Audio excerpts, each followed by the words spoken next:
بسم اللہ الرحمن الرحیم۔ السلام علیکم ناظرین، آج کی ہماری علمی بیٹھک میں ہم حضرت سے پریشانی اور غموں کے لیے ایک وظیفہ پوچھیں گے۔ بسم اللہ الرحمن الرحیم۔ پریشانی غموں کے لیے ایک بہت خوبصورت آیت مقدسہ ہے، سورہ آل عمران کی 173 نمبر، حسبنا اللہ و نعم الوکیل۔ حضرت ابن عباس رضی اللہ تعالیٰ عنہ سے روایت ہے کہ حضرت ابراہیم علیہ السلام نے یہ کلمہ اس وقت ارشاد فرمایا تھا جب آپ کو آگ میں ڈالا گیا، اور یہی کلمہ نبی کریم صلی اللہ علیہ وسلم نے اس وقت کہا جب کفار نے مسلمانوں کو ڈرانے کے لیے یہ کہا کہ کفار و مشرکین تمہارے خلاف ایک بہت بڑا جنگی سامان اکٹھا کر رہے ہیں۔ ان کا ارادہ تو یہ تھا کہ مسلمان جب یہ سنیں گے تو ڈر جائیں گے، لیکن مسلمانوں کا جذبہ ایمانی اور بڑھ گیا اور سبھی بولے حسبنا اللہ و نعم الوکیل۔ اسی طریقے سے یہ بخاری شریف میں روایت ہے، اور اسی طریقے سے ایک اور روایت ہے سنن ترمذی میں۔ نبی کریم صلی اللہ علیہ وسلم نے فرمایا کہ میں کس طرح خوش رہ سکتا ہوں جبکہ سور پھونکنے والا فرشتہ سور کو اپنے منہ میں لے کر کھڑا ہے اور اللہ کی طرف اس نے اجازت کے لیے کان لگا رکھے ہیں کہ کب سور پھونکنے کا مجھے حکم دے دیا جائے۔ بس جب یہ بات رسول کریم صلی اللہ علیہ وسلم نے ارشاد فرمائی تو صحابہ گھبرا گئے۔ آپ نے ان سے فرمایا گھبراؤ نہیں، بلکہ کہو حسبنا اللہ و نعم الوکیل، کہ ہمارے لیے اللہ ہی کافی ہے اور وہ بہترین کارساز ہے۔ ہمارے بزرگوں نے اسی وظیفے کو، اسی آیت مقدسہ کو مختلف مصائب، پریشانی اور غموں میں استعمال کیا، اور اس کے بہترین نتائج بھی سامنے آئے۔ اسی نسبت سے میں کچھ اس کے فضائل یا کچھ پریشانیاں جن میں انسان لاحق ہوتا ہے تو بزرگوں کے بتائے ہوئے طریقے کے مطابق اگر آپ کریں گے تو انشاءاللہ اس کا بڑا فائدہ ہوگا۔ ہمارے ایک بہت بڑے بزرگ تھے حضرت مولانا مفتی رشید احمد گنگوہی رحمۃ اللہ علیہ۔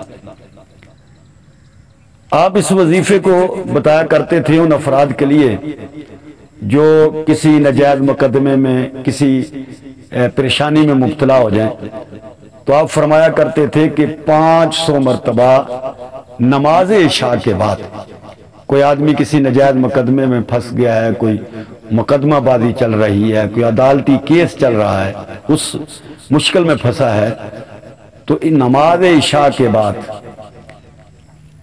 تقریباً 500 مرتبہ حسبنا اللہ و نعم الوکیل، حسبنا اللہ و نعم الوکیل اس کو ادا کرنا ہے۔ اگر وہ یکدم 500 مرتبہ ادا نہیں کر سکتا تو وقفے سے تھوڑا تھوڑا کر کے بھی اس کو پڑھ لے، 100 مرتبہ پڑھ لیا، پھر ٹھہر کے 100 مرتبہ پڑھ لے، یعنی 500 کی تعداد اس طرح پوری کر دی۔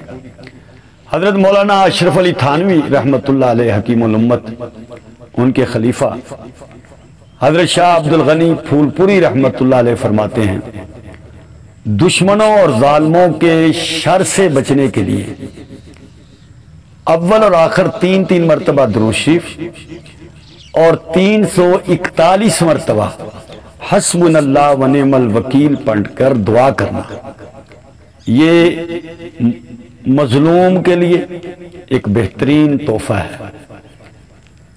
دشمنوں سے بچنے کے لیے، ظالموں کے شر سے بچنے کے لیے ایک یہ بہترین تحفہ ہے۔ انشاءاللہ ظالم اس کے خلاف کامیاب نہیں ہو سکے۔ اسی طرح حضرت شاہ عبد الغنی رحمۃ اللہ علیہ پھولن پوری، آپ فرماتے ہیں کہ رزق روزی کی تنگی میں کوئی بندہ مبتلا ہو تو اول اور آخر 3 مرتبہ اس نے درود شریف پڑھنا ہے، اور 308 مرتبہ حسبنا اللہ و نعم الوکیل یہ پڑھنا ہے۔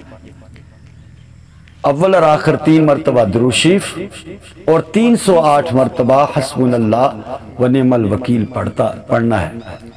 اور آپ فرماتے تھے کہ یہ پڑھتا رہے، اپنی زندگی کا ایک معمول بنائے، تو اللہ جل شانہ اپنے غیب سے اس کے رزق روزی کا انتظام کر دے گا۔ اور یہ ہمارے بزرگوں کا ایک معمول تھا اس وظیفے پر کہ وہ ایسا عمل کیا کرتے تھے۔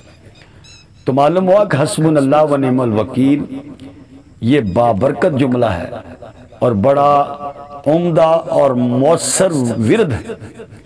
پریشانی صدمے کے وقت اس کو پڑھا جائے، جیسے رسول کریم صلی اللہ علیہ وسلم، حضرت ابراہیم علیہ السلام اور صحابہ اکرام نے اس کو پڑھا ہے، تو کتنا مختصر سا یہ آیت مقدسہ ہے، حسبنا اللہ و نعم الوکیل۔